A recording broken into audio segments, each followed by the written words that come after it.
是公司第一台，刷落来请收看咱的新闻。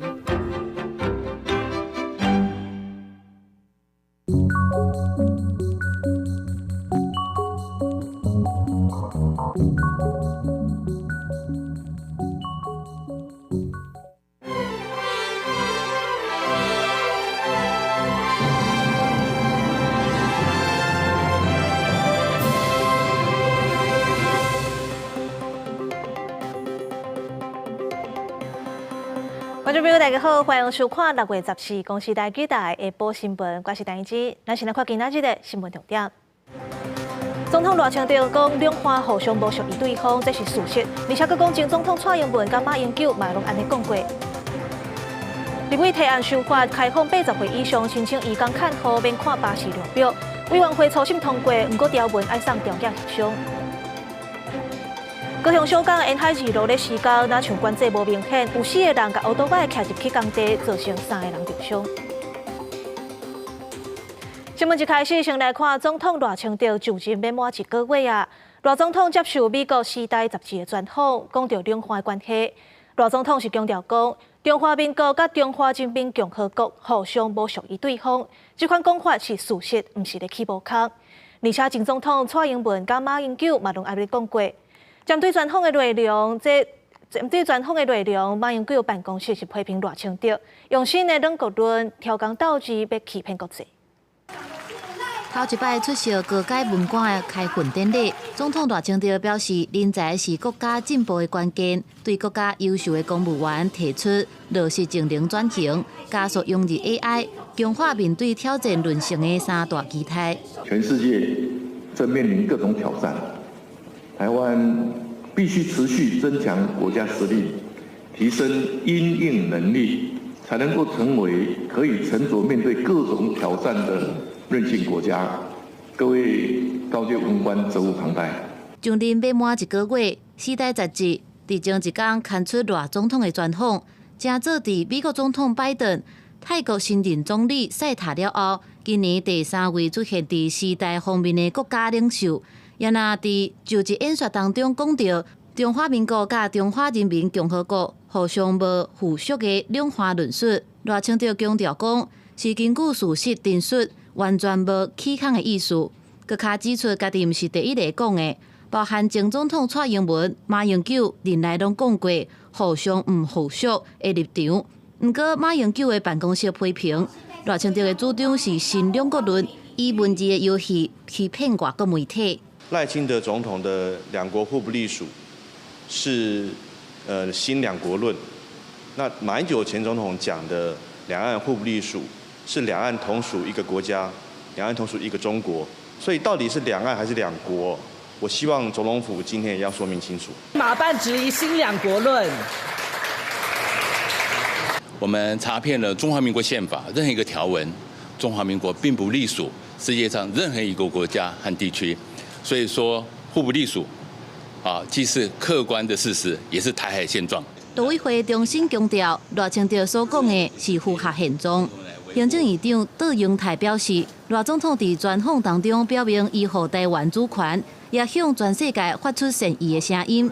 也那希望这种善意，中国的领袖也会当听得到，互互相之间有更较好的发展甲交流。记者综合报道。美国前国土安全部顾问提出警告，讲中国犯说会伫2018年到2032年这中间拍台湾。咱国防部长郭立雄强调，台湾当咧加强防卫能力，加入美国的印太战略。不过，美国有200亿美金的军售案也未交回予咱台湾。国防部的报告说讲18项，敢若3项有较慢交回。这外界就质疑讲，这报告灌水无老实。空军 F-16战机伫咧去年完成全部拢升级正做 F-16V， 掩过搭配采买 AGM-154C 飞弹，则是延到2026年才能交会。美国对台军售有要甲200亿美金拢延前。国防部详细的报告讲，18项重大军国案件，只敢若3项有签到，包括 AGM-154C 飞弹，也有1700粒特色的反装甲飞弹，但7年拢也无摕到。F-16B Block 7抗战机，按算伫咧年底要交第1台。另外，海马斯多功会诊系统标准飞弹，这两项拢提早到，其他项目维持正常，甲外界认知有落差。这个是报告灌醉美化。AGM-154也已经开始生产了，所以我们没有任何因为花架数的修改而把它从有迟延而改成没有迟延，所以没有这样的一个事实存在。郭立强否认报告灌醉，强调花技师修正交付时程，国防部议员的认定是延前。调研地委认为，国军应该慎重地面对军售延前，要求美国方面赶紧处理。比如说是不是暗制预战回弹啊，有延档啊，或者其他的，我们比较需要的。面对，然后要求，然后进步啊，这个是我们希望国防部可以继续努力的。因为美国的前国土安全部顾问阿尔佩洛维奇警告讲，中共恐惊在2028年到2030年发动侵台。郭立强重申，强化自我防卫能力，加入美国的印太战略协同性小组。那我们也当然也要参与这样的一个协同性合组，所以我们要积极的强化我们自我防卫的能力，来达到这一个让习近平的这个攻台的时间表攻台的时间表不断的往后递延。郭立强表示，台美菲拢是伫咧第一岛链的核心地区，参加协同性小组，积极强化自我防卫的能力。达到和习近平公台时间一直向后延。记者综合报道。上海市台办主任郑晓敏访问台湾，要讨论双城论坛。外界关心到时这上海市长敢会来？不过陆委会表示，就算市长来，伊官位的战绩嘛无算悬。另外，第16届海峡论坛明仔载伫中国厦门起稿，副任馆长张立先会去参加。陆委会表示，地方政府参加这种统战的活动，毋是好代志。台北市长蒋万安再去参加树林区嘉里长有约对来听第一线的需求，对外嘛持续推测双城论坛的交流。双城论坛预定今年7月到8月要伫台北举行，到时阵上海市长蒋正是毋是会来台湾，也引起关心。不过陆委会是讲，上海市长也毋是头人，战绩无悬。从2010年开始到现在，已经连续举办14届。我们也都会依照相关法规以及惯例来邀请上海方的代表，所以依照对等、尊严、善意、互惠的原则来进行。蒋万安认为，双城论坛是目前两岸唯一留存的官方对话交流平台，两岸愈紧张，愈需要沟通甲交流。第16届海峡论坛15也要伫中国厦门举行，若是副任馆长张立先要去中国参加，国民党原来派代表团，强调两岸会当多沟通，有助缓和紧张的关系。我们当然会知道哪些事情可以做，哪些事情不可以做嘛，所以我们当然会注意这些细节。海峡论坛是一个纯粹民间的活动，好，所以基本上应该不太会出现那些状况。我们这些地方政府参与这样的统战活动，我们是不乐见的。我们也呼吁去参加的人呢，能够注意两岸的两岸条例的规范，注意社会观感，注意国际视听，共同来维护我们国家整体利益。陆委会坦白讲，无乐见地方政府参加统战活动，搁再声明海峡论坛的本质都是中共的统战平台，希望出席的人唔通打红线，以免互人发。但是中国是讲有7000人参加海峡论坛，去随前以金厦航班一个小三统一的流量，无比较早较侪人，预测参加人数比往年较少。记者综合报道。台湾要真做超高龄社会，当朝需求是愈来愈大。到立委提出修法，要开放80岁以上的时代申请移工看护，唔免阁看巴士量表。不过劳动部预估，若准开放，有53万人有资格会当申请。等到这中重症的家庭要请看护，都会受到影响。虽然昨委员会已经初审通过啊，不过修法有争议，所以这条文是保留送调解协商。外籍移工甲行动不方便坐轮椅的受到人，昨个厝外晒日头，互因感受日头光的温暖。台湾即马正值高龄化社会，长照需求将做大家关心的焦点。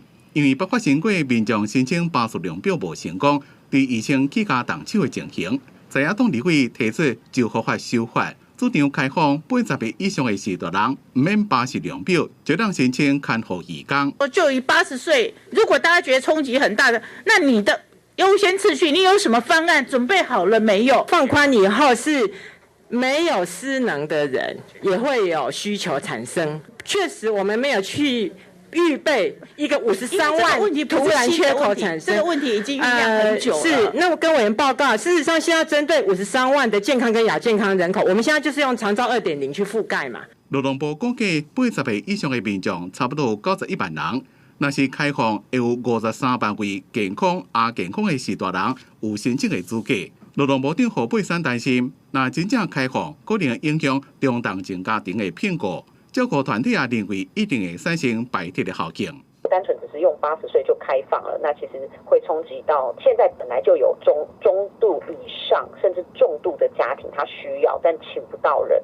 那未来如果全开了，这些人就更难取得。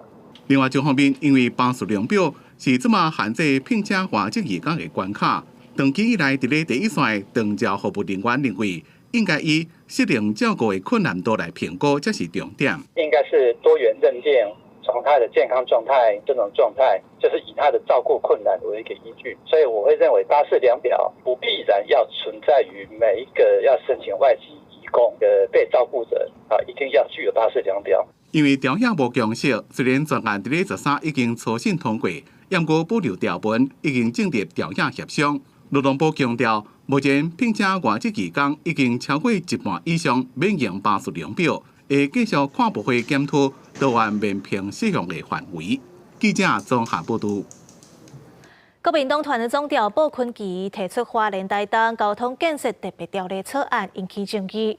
交通部长李明彦表示，这建设的经费超过2兆5000亿，就要斟酌来评估。若准宽屏、部落主商权甲可行性拢通过评估，交通部都会来支持。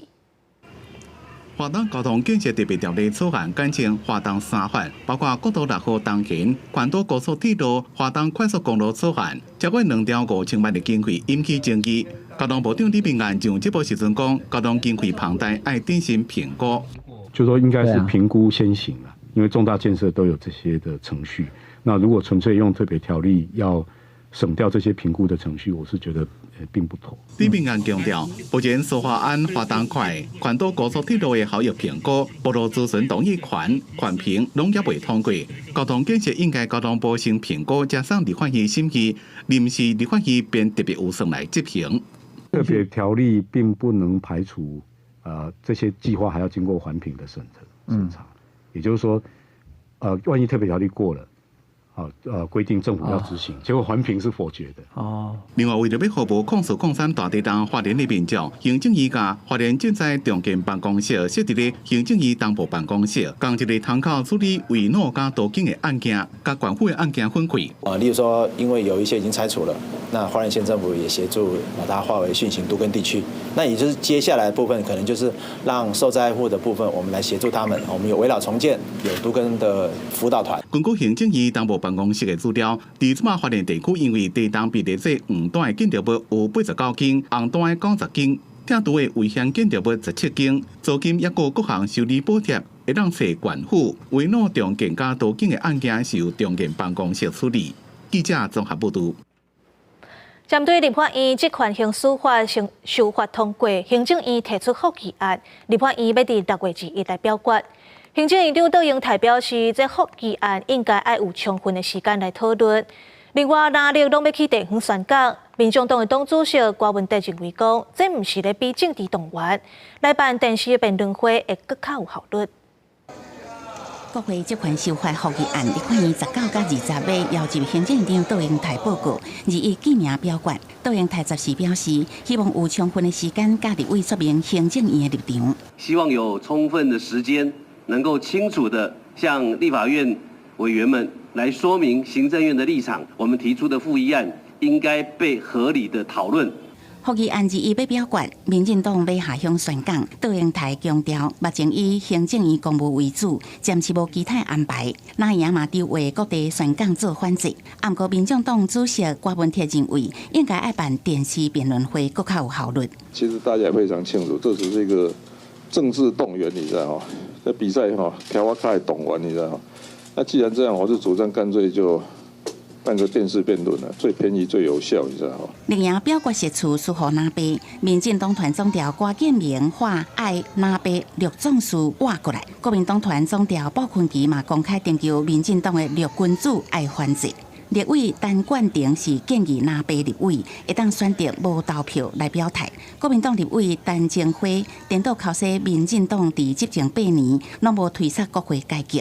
执政党全面8年执政，8年的时间啊，台湾黑熊最多都可以生出3代，黑熊宝宝可以当黑熊阿公了。可是法案还是写不出来。如果他们愿意在复议案选择另外一种态度的话，那我们就不用走到宪法的仲裁。所以我是希望民众党跟国民党的立法委员，如果他没有办法跟我们投同样的事情的话，不用来投票，这也是一个表态啊。强化行政立法2院的沟通，倒用台13暗时，请第3批民进党的立委，搁再声明提复议，唔是要恶意甲国会对抗，该实现都爱实现，会捍卫宪法的基本精神。记者综合报道。台中西屯的水南市场半暝2点多着火，因为这着火大头有坑甲树头，楼顶就是徛鸡，状况是真危险。加在火真紧就拍花，无烧去楼顶，安那着火原因要搁爱调查。大火甲巷仔接甲红记记，消防人员有水线赶紧储水降温。着火当虽然无营业，不过火烧到1米，佫传出复杂的声，互附近的居民心惊惊。部分单内底佫有放ga스桶，住户一听到讲着火啊，就赶紧为徛家走出来。然后先闻到味道，然后就打开窗户的时候就听到有人在喊师傅，然后就赶快下来叫他们下来，赶快从前门出来这样。台中西屯区的水南市啊，14半暝2点外发生火灾，消防人员出动5个分队赶去拍火，差不多有7、8单啊，互火烧害去。台中市消防局表示，火势受到控制了后，详细敲吹，加载无人伤亡。到场发现1楼店铺起火，那有延烧到2楼、3楼的状况，那我们立即部署水线哦，那很快就把火势压制哦。调查人员透早来由红锁线收集证据，住伫楼顶的住户表示，因为传统市啊半暝拢会有番仔先来落火，出入会较复杂。早上就是他们摊贩都在那里做生意，这复杂一定复杂，你看这来来往往人这么多，一定很复杂嘛。住户讲，互火烧到的单仔袂少是袂食的，加在ga스桶第一时间就互搬出来，无互火势搁继续炭烧。着火原因搁要进一步调查。记者综合报道。高雄小港沿海2路最近咧施工，不过伫奥多拜车道做交仔时，若像管制无明显，有4个人全徛入去工地，造成3个人受伤。市府表示，现场的交通管制已经调整好势啊，嘛有派义工24点钟来指挥。车徛伫高雄小港区沿海2路的机车道，南骑士则经过边仔闪红灯的交通警示，就跋入去坑内底。一台先把我们交围撞歪了，撞歪了之后。警察来现场的时候没有恢复完，因为我们那时候已经下班时间了。意外现场当咧施工，是因应高雄州济中心连外货柜专用道来开辟工程，要做过路排水沟的工程，有可能是交通管制的设置无好，加上天乌看袂清楚，导致有4个人撞入去，其中有3个人受伤。另外，还有民众为着要闪这个坑，链啊互插破。伊就是到一个可能坑伤大坑，有无我闪过啊。造成奥多拜规样表面啊，外面警拢包围啊。目前本处已重新调整交围设施材质及固定方式，并增加延长交围渐变段及指派24小时一交指挥。这是等于现场已经有义工咧指挥，原有的交通警示设施嘛，搁另外增加1道。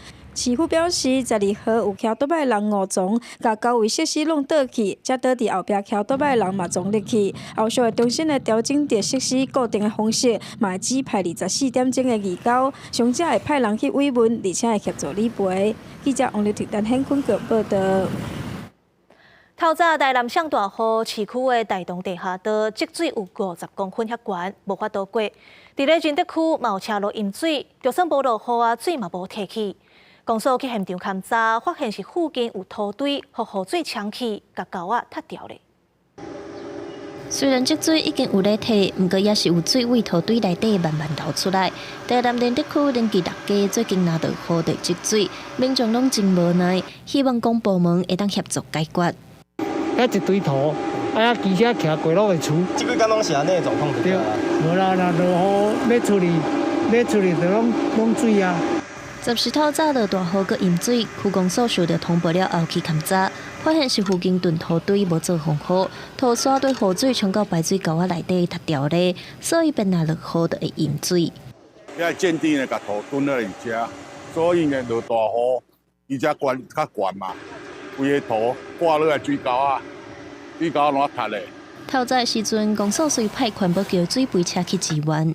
我们会持续的来督促这个地主的部分来处理这个相关土石的一个存放的一个后续的一个处置作为。那如果有相关有违法的话，我们会依相关规定来做移送。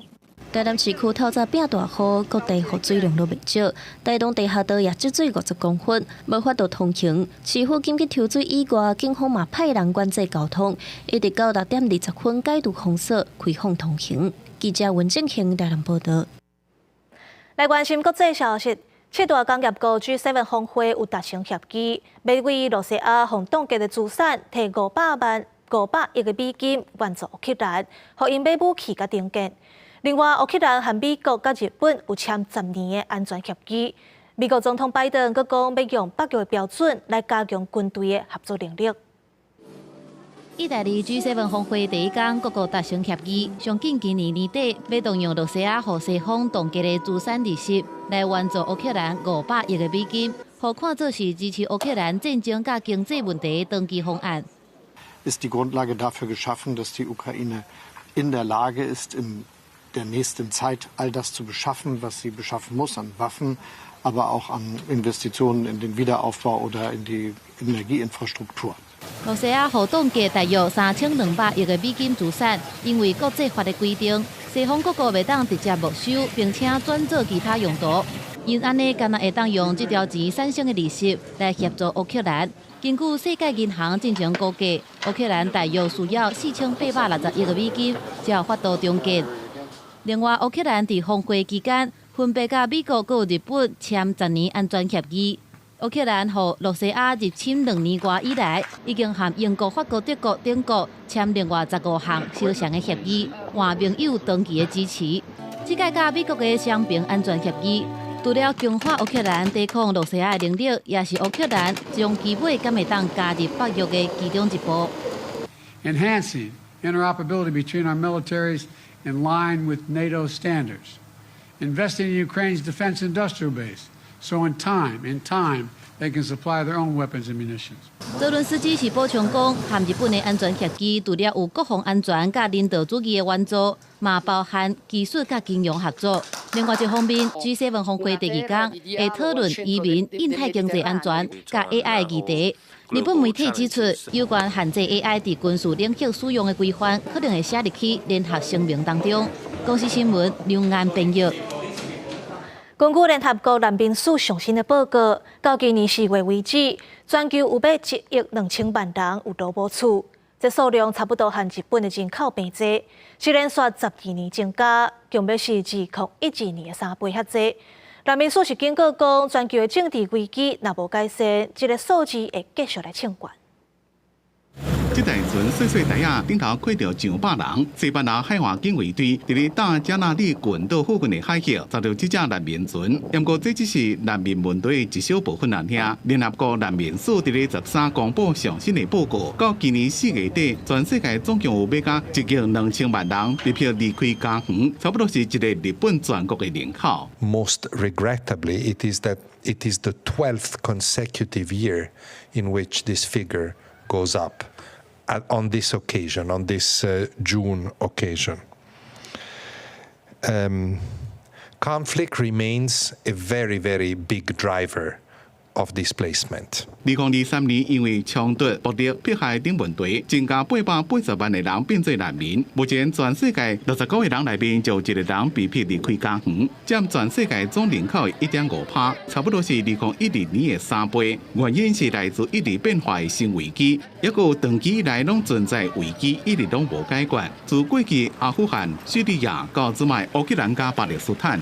Unless there is a shift in international geopolitics, unfortunately, I actually see that figure continuing to go up.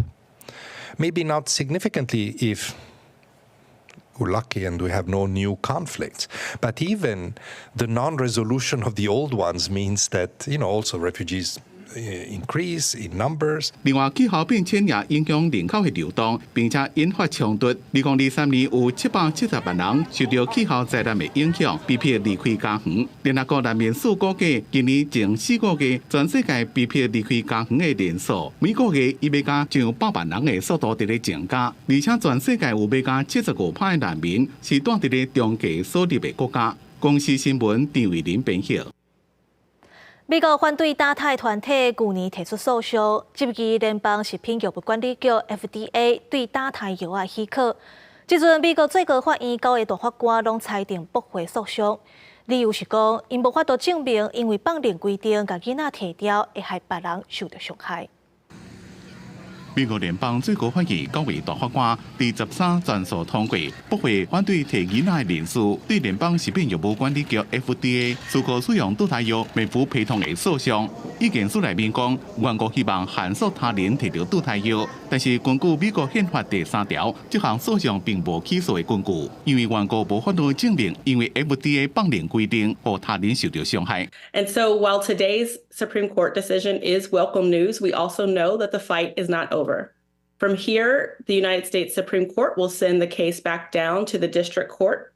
And unfortunately, it's the same district court that, in fact, approved the idea that the court could intervene in FDA's approval of mifepristone.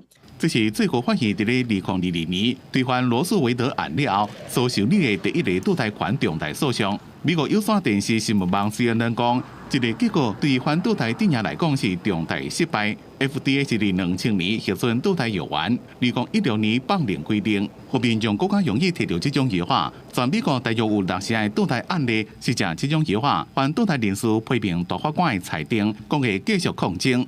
Obviously, we were disappointed, so the court ruled against the Alliance for Hippocratic Medicine, but we weren't super surprised.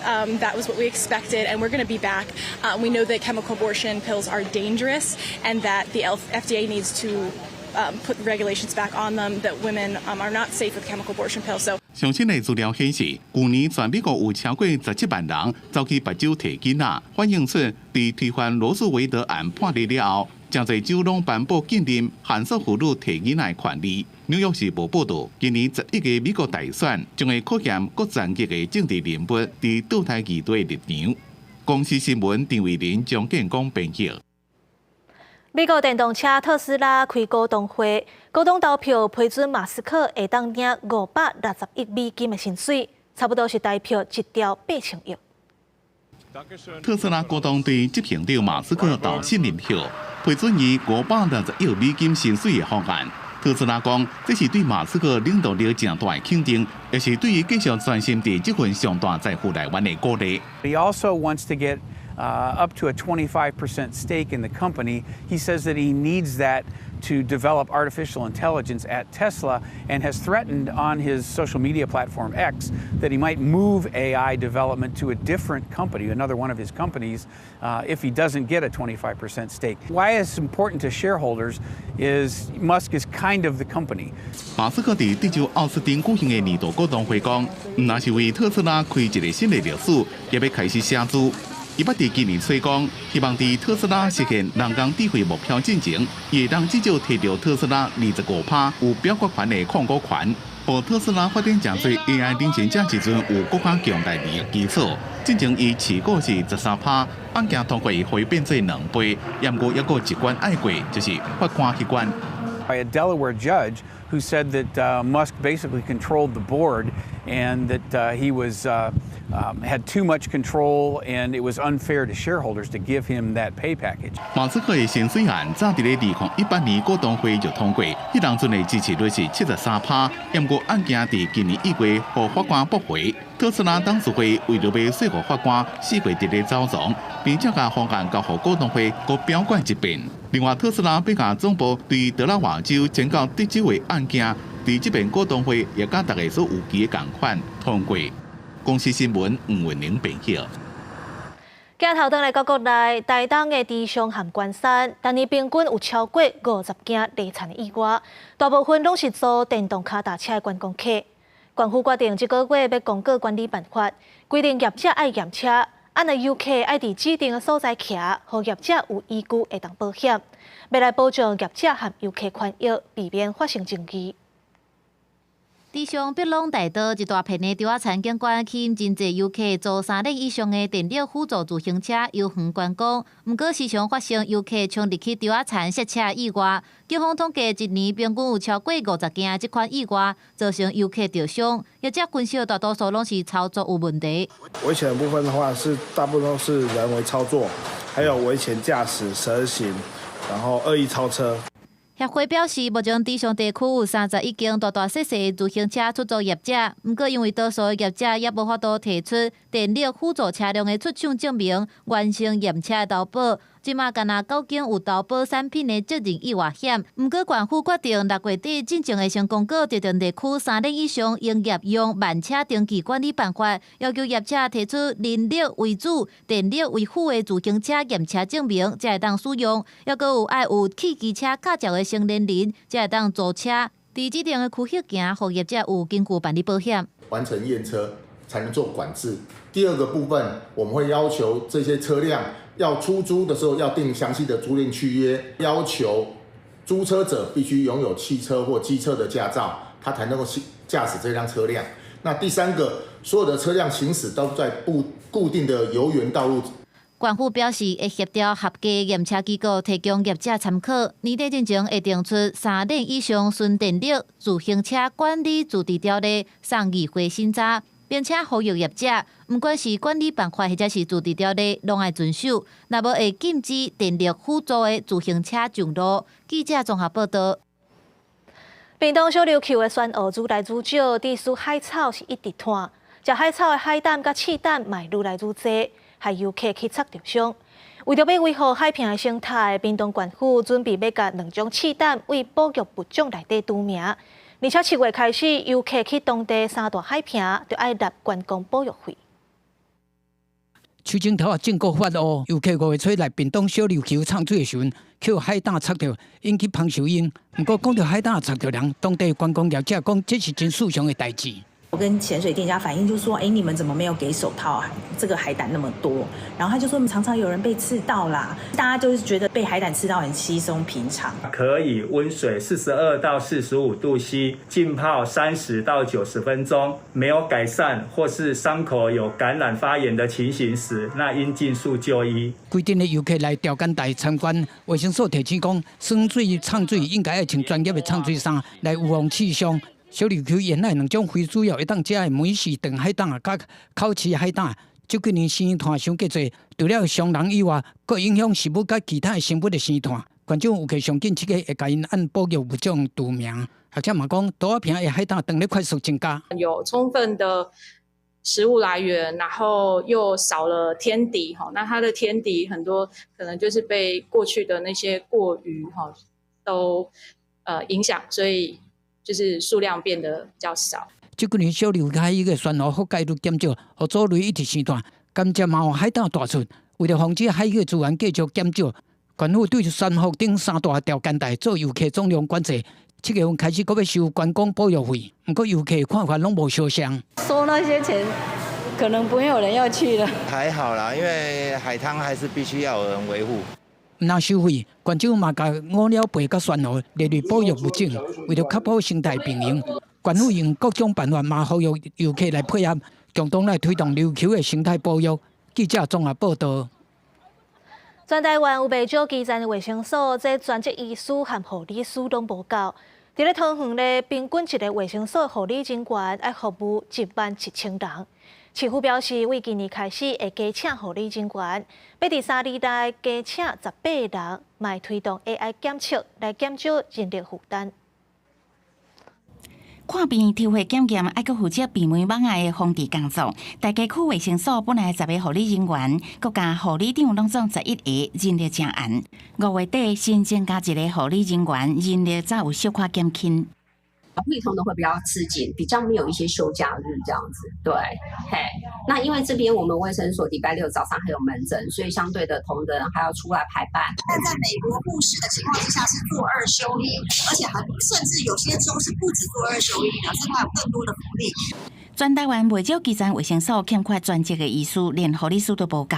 桃园市13区卫生所护理人员原业203个，平均每一个护理人员爱服务的人数是11452人，嘛面临人力不足。在今年会增加6个人力，在明年后年会再增加12个人力，来补足这样人力的短缺。当然能够用科技的应用，让我们的行政效率更加好，也是一种方式。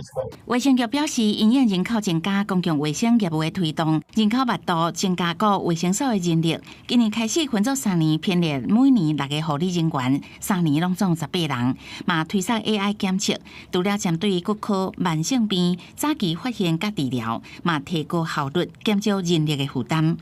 记者综合报道。屏东科技大学有学者推动猫仔狗仔关怀服务，目前已经有超过150只关怀，救超过600只动物的性命。学者是呼吁中央爱比照人类的血液基金会，嘛成立一个非营利的猫仔狗仔的血库平台。针对日去抽血，这是屏东科技大学兽医输血医学中心猫狗的关怀服务。动物手术甲人同款有输血的需求，但是动物的血液目前并无公益关怀平台通提供血品。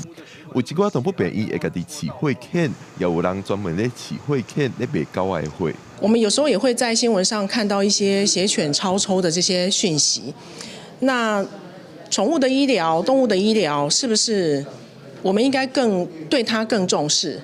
如果没有好的血液品质，怎么会有好的医疗品质呢？校董会立委参动物学者 NGO 呼吁中央爱成立猫狗的非营利血库平台，针对动物关怀、输血，目前已经有相关的法条，但是成立非营利平台也阁需要立法，才通有才调达成。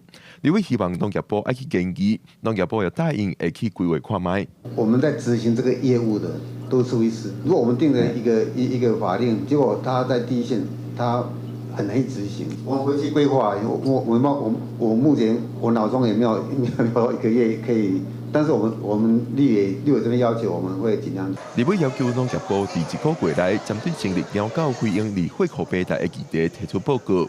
不过农业部表示，因为需要参基层的兽医师一个团体沟通，才通了解因的需求，会尽量达成1个月内有阶段性规划的要求。记者林玉凯台北报道。云林连续落雨60多天，地区土豆产伤淡，土豆不价无法度收成，心血拢乌有啊。包括北港、元种拢传出灾情，差不多有1成的土豆损失。官府1礼拜后会阁去会勘一届，确认整体状况，甲农业部申报天灾救助。云林的土豆即马当咧采收，煞去当着最近几啊天一直咧落雨，这田土收过湿，机械煞拢袂使落去。有农民讲，这雨已经连续落10多天啊，土豆嘛拢剥芽，一定会影响到收成。你看像安落甲拢剥芽，你看，拢剥芽，这就拢无效啊！刷的土伤淡，伊这嘛大袂起来，拢大袂起来啊！伫阮地同无收10外包，即摆出啥包拢剩到7、8包、6、7包尔。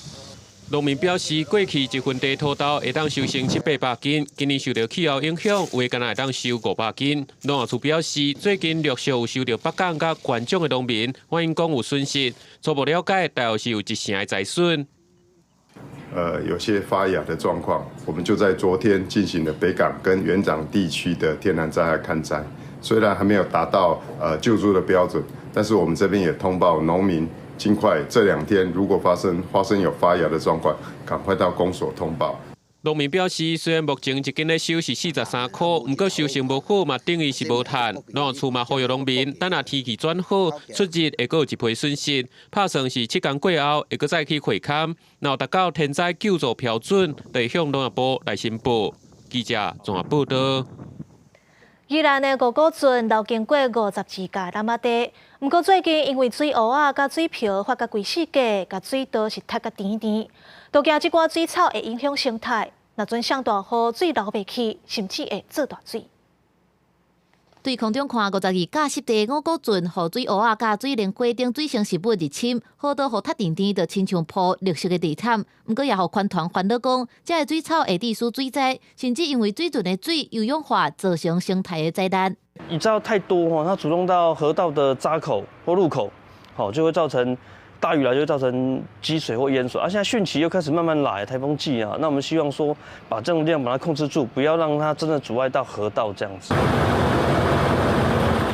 大型机构协助把水圳的水草掖出来，民众也开船协助清理。在地人讲，第一个看到这款情形，唔若影响当地坐阿武圳的体检，钓鱼的人也拢无去啊。大家拢来钓鱼啊！你即马这个水库拢遐多，当然嘛钓鱼嘛袂。环团表示，当年5月节前后，五股圳也出现水生食物。今年艺术天气甲周期性的因素，数量比往年更较多。若唔及时处理，因为生炭真紧，一定会愈积愈多。因为其实前2天已经派工开始着手清除，那还有设机具，那我们预计在下周会把这整个河面的部分的布袋莲跟大坪清除完成。官府表示，水草入侵的范围大约有100公尺，已经启动清除的作业。最近会增加卡手，希望在后礼拜进前，让五股圳恢复原来的模样。记者综合报道。最近南部一直咧落雨，有积水的情形。高雄凤山就传出天狗节的社区感染，即阵已经有2个病例啊，而且是甲去年本土流行的病毒拄无共款，应该是新的病毒。目前卫生局已经去社区喷药啊。另外有113个人因为积水生炭病亡，所以受到罚单。区公所人员是请民众甲积水容器倒掉。这几天高雄常常落雨，即马嘛逼出高雄今年热天以来头一个天狗日群聚的疫情，一位20几岁查甫人住伫凤山顶北里，初一确诊，第2个是伫港区伫卖场做工课70几岁查某。因为高雄前一个天狗日的备案是伫4月底，已经连续5礼拜拢无疫情，初步判断这届第一型的病毒是甲去年本土流行的无。那研判与去年的流行的病毒株不同，那也研判应该是新一波的病毒入侵所导致的社区群聚感染。卫生局研判，因为这个卖场边啊是一大工地，内面有积水，而且侪真侪水处，加上这几天落雨，蚊仔高生炭，目前已经针对顶北里甲武昌里来喷药啊。民众嘛讲，因为病人就伫卖场做工课，恐惊接触的人会足多，干来当配合喷药啊，控制疫情卖过炭。好像大扫除一样。他还要用，他还要搬这些东西，整个都整理。即阵啊，露天拢会积水，希望大家会注意这盆栽啦，脸盆莫有积水，莫有洗蚊虫出来。卫生局伫当地也发现社区有282担积水有生炭白网，要求因爱清理，嘛已经对113个人开单警告。高雄今年本土天狗日病例已经有136例。记者钟义辉、邱昭勇高雄报道。过来，肠仔病毒要继续咧传，开引起重症的肠仔病毒 A71型，虽然已经有疫苗啊，不过也无特殊药啊会当使用。国家卫生研究院表示，经过研究发现讲，患者的血糖若有控制好势，就会当减少重症的风险。蛇人10个蛇嘛是肠仔病毒到炭烧的季节。最近疾管署指出，国内肠仔病毒疫情也在流行期。顶礼拜问急诊就医的有17967人次，比顶礼拜增加4.9%。其中较高引起重症的肠仔病毒 A71型，到当也无特殊药物通伫临床使用。不过国家卫生研究院开记者会表示，经过研究发现讲，只要控制血糖，就会使大大减少重症的风险。病毒会主动的去攻击中枢神经系统的一个手段，就是增加宿主的血糖。所以它事实上让胰岛细胞产生这个胰岛素的这个能力呢下降。所以这个是一个我们要呼吁的是，要留意是不是有小部分的孩童呢，他发生这样的事情，父母亲应该要知道。那如何避免他血糖过高，也是一种善意的提醒。研究员指出，肠仔病毒 A71型攻击中枢神經以後，會引起腦幹腦炎和心血衰竭等等。伊嘛指出，得高血糖的狀況病毒量會大大增加，所以呼籲民眾當囡仔掂到腸仔病毒的時，唔通閣互伊食有糖的飲料甲食食等等，避免病情愈重。另外，各位醫嘛希望透過這個研究，呼籲醫界喺臨床醫療要注重血糖的變化甲警示。希望把血糖控制在比较理想的范围，这个是我们的常规本来就会做，只是利用这个机会，我们呼吁大家、呼吁医界、呼吁民众要重视这个时候血糖高起来带来的一些警讯跟讯号。各位研究员表示，应该带71型肠仔病毒的鸟鼠注意倒数以后，当前甲死亡的几率有影大大减少。不过以临床医疗来讲，若阵囡仔血糖上低，原来有性命危险，所以要需要更较严格的人体临床实验，才来针对病毒开发精准药物。记者卢尚如、郑准尧台北报道。台湾性教育学会和国教行动联名调查家长对学校性教育内容的看法。家长认为讲，针对身体界线、自我保护等等，应该爱比联合国的建议年会搁较早就开始来教，为国小就来教。啊，若性的吸引力、性的感受，应该爱等到上国中啊才来教。台湾需要什么款的性教育？台湾性教育协会甲国教民合作，以联合国教科文组织第2018年公布的全面性教育的其中3项核心概念来设计文卷，拢总收集到来自中小学家长的1203份有效的文卷。这3个核心概念中的一个性教育主题，有60%以上的内容都应该是在国中阶段才开始教。家长重视性教育的议题，认为适合伫咧学校教。不过，针对身体界线、自我保护等等，认为应该爱比联合国建议的年龄较早教，伫咧小学就爱教。也若正确避免有新的措施嘛，应该爱比联合国建议的高中较早，伫咧国中就爱教。学生的性行为的年龄有下降，那所造成的病跟孕的问题值得关注。因此，我们专业也在考虑要在国中在课纲写得更清楚。另外，性的吸引力甲性的感受，应该爱比联合国建议的国小更较慢，爱国中才来教。不过，针对性快乐的迷思，也佫有降低性活动了后的风险，较适合伫咧高中级才来讲。小朋友好好的去学这件事情是最重要的，而不是我们现在用国外很多的东西来，但是又不符合本土的需求的情形之下，可能乱教。好，那这时候就引起家长非常多的恐慌。两个团体强调，联合国的全面性教育公约提供给各国来参考。不过，台湾的性教育唔免全部接受，是需要按照国内情形去调整。除了这间的研究，会继续对师生甲家长来进行调查，嘛会建立更加符合台湾本土需求的性教育内容。记者综合报道。去年有学生团体针对108课纲发布观察报告。根据调查咧，有43.5%的人无认同本土语的课程，这比认同的32.2%搁较济。要安怎带动大众有动机来学本土语，正做社会爱做伙面对的问题。学者表示，除了爱重视语言的文化，搁较爱来改变学本土语无好处的想法。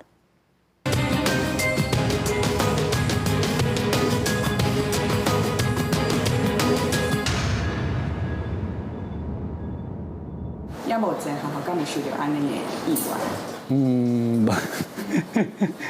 高中里面3年敢有学生想要选修台语，教务主任洪问到这条是笑笑啊。学生修本土语课以外，对学生团体 IUS 所发布的108课纲观察报告，就看得出来并无悬。调查指出，有63.59%学生认为本土语课无压力，也是压力无大；7.1%感觉压力足大。29.31%认为有部分压力，不过针对本土语的高中必修2学分，却有24.8%学生非常无认同，18.7%无认同， 24.3%，认为普通。认同的有19.9%，非常认同是占12.3%。无认同的比例比认同的悬，就算多数学生感觉本土语课算轻松，学习兴趣有关无悬。针对这站，台师大文系老师贤副教授表示讲，普渡学本土语无路用，无利益的秘书真要紧。过去的研究发现讲，日常生活内底有定得2种以上语言做切换的人这个囡仔的智力啊，还有管理冲突的能力，拢发展了较好。伊得到这 Alzheimer 啊，还有得到这个失智症的时间会当延缓3档半到5档。要爱囡仔建立本土语的能力，除了大人本身要有意识和囡仔讲母语，政府嘛要利用政策，让本土语有实际的效益。李江区台语文教基金会陈鸿辉执行长表示讲，无工作群愿意对外开喙讲母语，才通表现多元社会，打造环境。咱使用这个语言的人，爱主动伫无共场所，拢表达的时阵，拢用这个语言。大家若愈侪人安尼做，咱这个需求才会展现出来。本土语的意识培育，民进党立委张雅玲表示讲，针对台语要来拍6节，推广母语家庭。母语唔若伫厝里讲，更加爱拖出去社区。要求文化部重新订定母语家庭的任务，母语普及才是重点。你都有机会听到这类，所以就是讲，除了空战，我们有很多的影视作品之外，在他每一个接触点上面，是不是有这台语的环境？通证本国语文甲外国语文所有的政策来通证处理，解决这个传承危机的问题。台语拍6节，嘛要拍空节。民进党立委张雅玲讲，会去推动政府增加影视的投资，若通互人家接触台语，嘛通为台语增加就业机会。不过本土语若要伫生活种种层面拢有法度应用，头先爱面对的就是新思维甲标准化。母语团体呼吁政府，就要紧成立本土语言发展中心，导入本土语的建设，解决传承的危机。记者综合报道。原声乐团一直咧推广甲创作台湾的古典音乐，因宣布要伫10当内去到世界有名的10大音乐厅巡回演出。头一站因到日本的东京，表演的音乐包括郑丽君甲郑宇宪的歌曲，希望用咱台湾的音乐甲文化来感动全世界。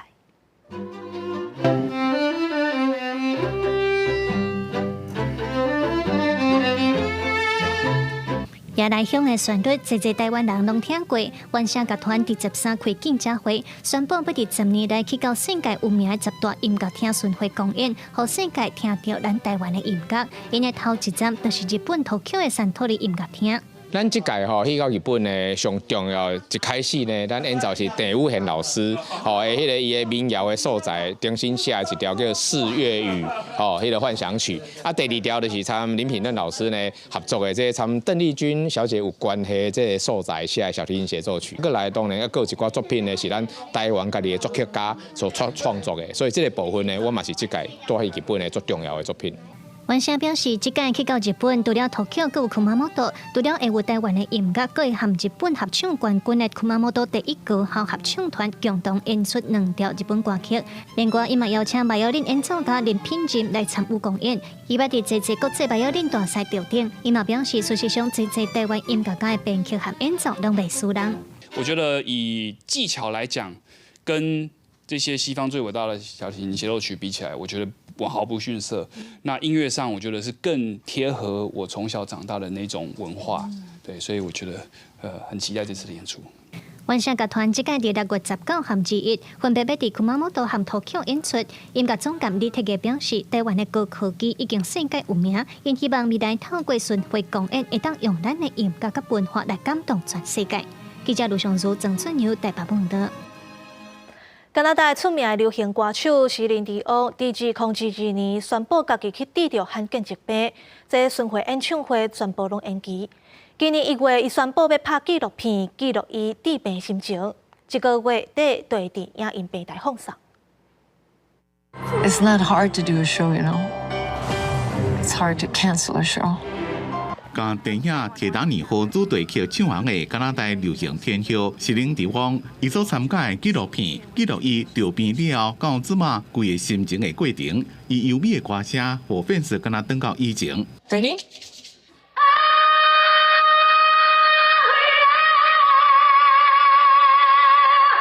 56岁适龄地方，1997年主唱铁达尼号主题曲伫国际歌坛称红。适龄地方伫加拿大出世，伫12岁时阵唱歌的歌声就互人注意到。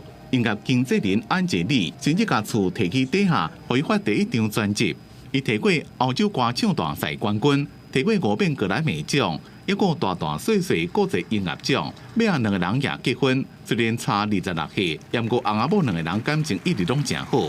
2016年，适龄地方连续失去2位挚爱亲人，翁婿甲小弟拢着癌过身，伫告别时感受到伊心情受到正大的打击。Have been diagnosed with a very rare neurological disorder, and I wasn't ready to say anything before. But I'm ready now. 2022年，适龄地方宣布讲，伊得到罕见疾病强艺人症候群，要暂停欧洲演唱会，也要甲已经停台累积16年的美国赌城主唱的行程停来。伫咧调病了，虽然身体基本拢有救赎，行着路也无啥顺，不过伊也是食规律的运动，保持体力，希望会当战胜疾病，搁登到舞台顶。公司新闻张淑芬编辑。天气报你知，最后来看下半波各县市温度。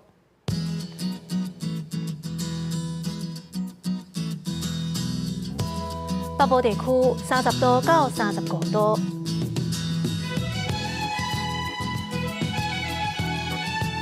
中部地区30度到33度，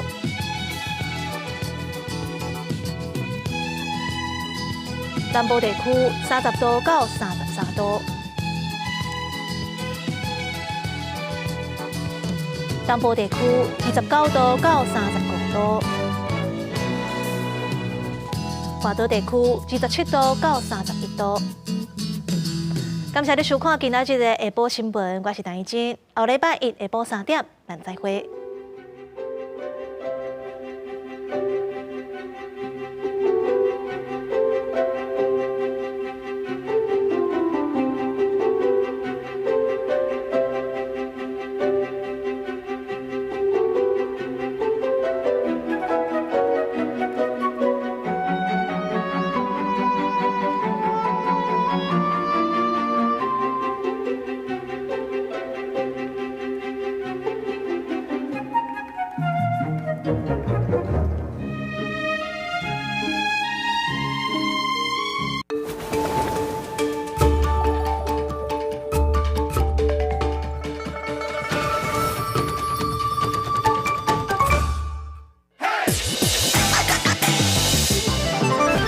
起初无人看好的龙行空山节，煞逐年吸引20万人的游客，连阿家嘛惊去参地方的妈妈斗阵表演。